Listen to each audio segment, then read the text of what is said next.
Lembaga Survei Indonesia atau LSI merilis hasil survei simulasi duel bakal calon presiden pada Pilpres 2024. Survei LSI ini menunjukkan Prabowo Subianto berpotensi menang jika berduel dengan Ganjar Pranowo ataupun dengan Anies Baswedan. Dalam survei LSI yang dilakukan pada 12 hingga 17 April 2023, tiga besar capres adalah Prabowo, lalu diikuti Ganjar dan Anies. Survei menggunakan metode multistek random sampling dari 1.220 responden. Margin of error survei adalah kurang lebih 2,9% pada tingkat kepercayaan 95%. Sementara, wawancara dilakukan dengan cara tatap muka.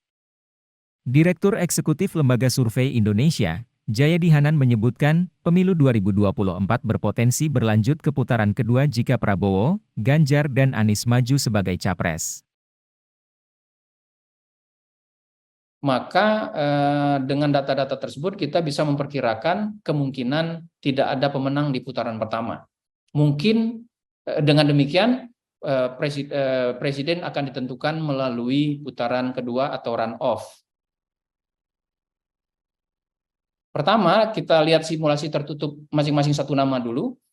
Kalau yang masuk putaran kedua adalah Anies dan Ganjar, maka yang potensi unggul untuk sementara ini adalah Ganjar Pranowo.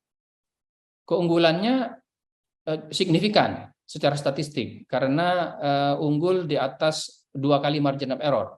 Margin of error survei ini kan 2,9 dikali 2 5,8. Sementara jarak antara Anies dan Ganjar di sini lebih dari 6%. Jadi jaraknya signifikan secara statistik.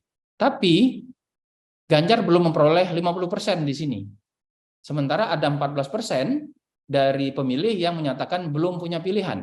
Dengan demikian, belum tahu kita siapa yang bakal menang kalau lihat data ini.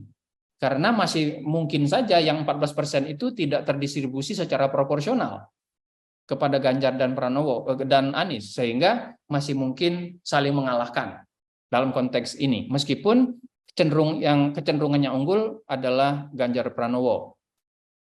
Dan ini memang persaingan dua nama antara Ganjar Pranowo dengan Anies Baswedan ini cukup ketat.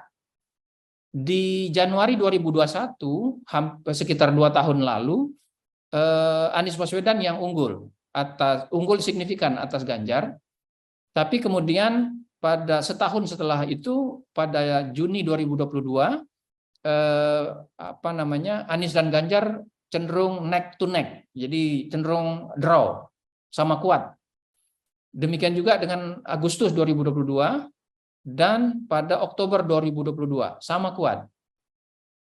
Jarak antara Anies dan Ganjar hanya mulai melebar pada April 2023 ini, kalau di data poin yang dimiliki oleh LSI, dengan jarak seperti yang saya sebutkan tadi, 6,5% jarak selisihnya. Jadi kalau ini berlanjut, maka potensi ini tetap akan ketat.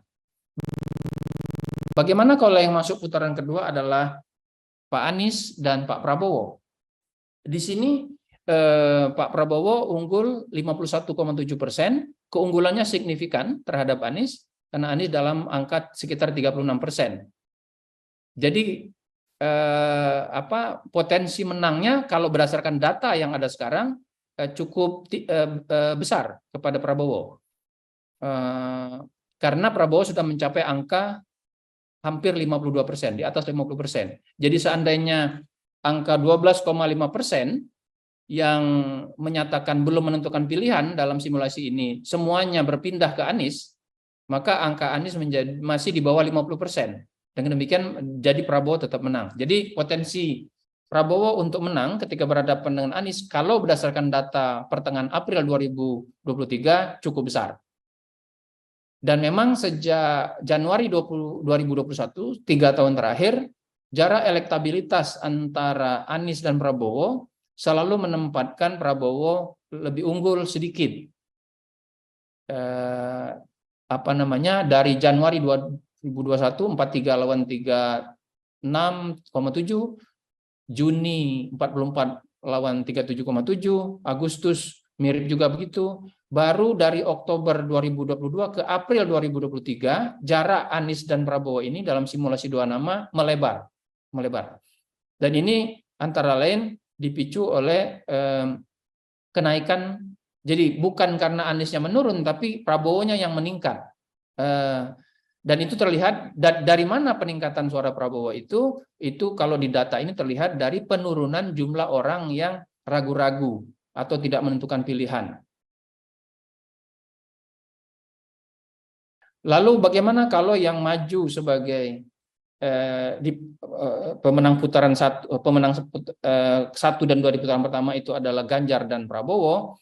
Di sini kita lihat Prabowo unggul 49,2%, unggulnya signifikan dibandingkan Ganjar 39,7%, jadi hampir 10% jaraknya. Tapi jangan lupa masih ada 11,1% yang